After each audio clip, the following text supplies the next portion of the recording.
we're on, and how do you feel about another trip to Indy, buddy? I was going to say, you know what, Dave? The only thing better than 2 trips to Indianapolis in 2 months would be 3. Three in a month. 3 October 29th, month, right? yeah. Oh, okay. Yeah, you're right. Yeah, 3 in the space of a month, in a calendar month.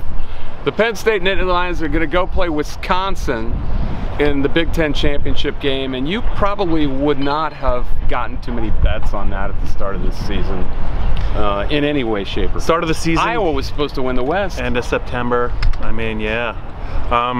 And, you know, I think probably worth mentioning, you know, it was just the eerie silence at the start of this game. Yeah, while they waited for the Ohio State-Michigan Classic to kind of play itself out. And then you heard a crazy eruption, I think, during a timeout. And there was like a 7-second delay based on everyone. I'm sure everyone was watching their phones, but it doesn't. We knew about 7 or 8 seconds before they knew, and then it all broke loose at the same time.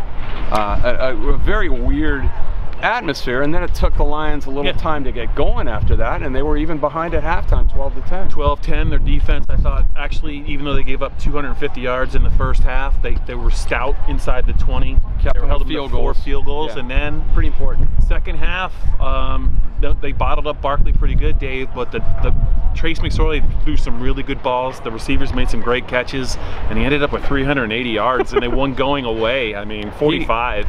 In a little roll-up action at the end of the game, maybe, I heard Mark D'Antonio said, you know what they say about payback, but I'm not sure if he was talking about this game or next year. It's like Wait a Hank minute. Stram in the Super Bowl. Wait, no, what? Huh? No, what? Mark, this would be the payback.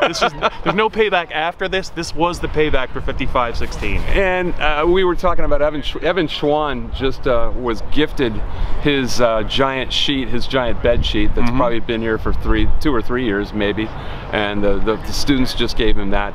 Here's a guy who's a very apt example of where this program has come from. He was recruited by Bill O'Brien, one of those guys.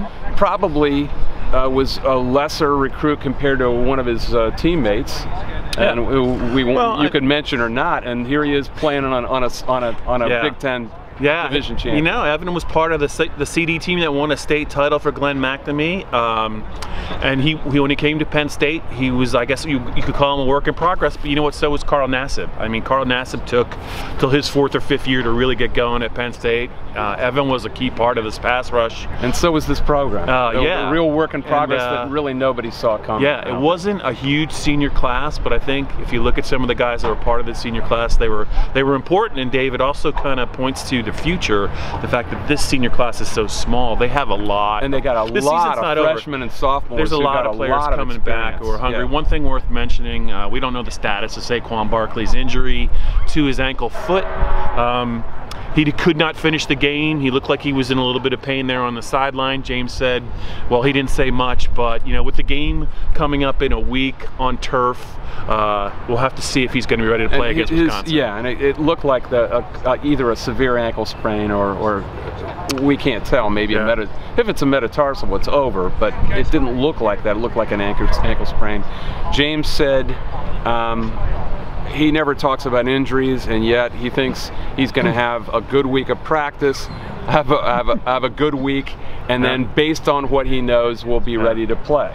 Yeah, so that was an interesting answer. I mean, I think ultimately Joe Moorhead, I mean, he cares, but he's just going to go with what he's got, and if it means just throwing deep on every play to this wideout group, so be it, because they're prepared to do it, and inside, without bad wind, who knows what they could do. I know Wisconsin's got a good defense, but I think after 8 straight wins, I don't think Penn State cares what's put in front of them. They just want to play. And they've been like that all year. Really, never a down, dead, flat week. Really? Can you think of one? I mean, Michigan just basically beat them. They weren't flat. After that, one good week after another. You can't say anything else, at least the second half after another. So that's it from Beaver Stadium. We can't believe it either, but we're coming back to Indy for the 3rd time. And we'll see you from Indianapolis next Saturday. Adios.